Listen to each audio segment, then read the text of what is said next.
పురాణాల ఆధారంగా మనం గమనించినట్లయితే బ్రహ్మదేవుడు సృష్టిని ప్రారంభించిన రోజు కూడా ఈ రోజే అని చెప్తారు. అంటే చైత్రశుద్ధ పాడ్యము నాడే చేశాడు అని. దీన్ని బట్టి సృష్టి ఆది కూడా ఈ రోజే. ఇన్నిటికీ ఆది కనబడుతుంది కనుక మన ఉగాదికి ఇటు పురాణ ప్రశస్తి కనబడుతున్నది, అదేవిధంగా ఖగోళపరమైనటువంటి ప్రాశస్త్యం గోచరిస్తున్నది. ప్రకృతిపరమైన ప్రాముఖ్యం గురించి మనం చెప్పనక్కర్లేదు.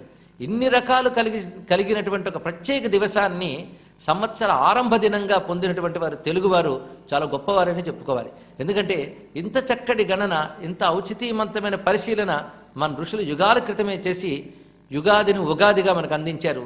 ఈ సంవత్సరాది కృత్యములు కూడా తెలియజేశారు.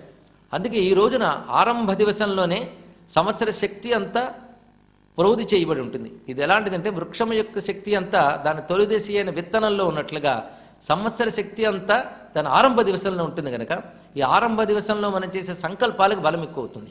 అందుకే మన ప్రారంధాలు ఎలా ఉన్నా, మన కాలఫలాలు ఎలా ఉన్నా, మన సంకల్పం మాత్రం చాలా పవిత్రంగా ఉంటూ ఇలాంటి పవిత్రమైన వేళ పవిత్ర సంకల్పంతో భగవంతుని శ్రద్ధాభక్తులతో ఆరాధించినట్లయితే ధర్మబద్ధమైన మన కోరికలన్నీ భగవంతుడు తప్పకుండా తీర్చుతాడు. అందున కాలాన్ని భగవత్ స్వరూపంగా ఉపాసించడం అనేదే ఈ సంవత్సరాది కృత్యములు మొదలైన వాటిలో కనబడుతుంది.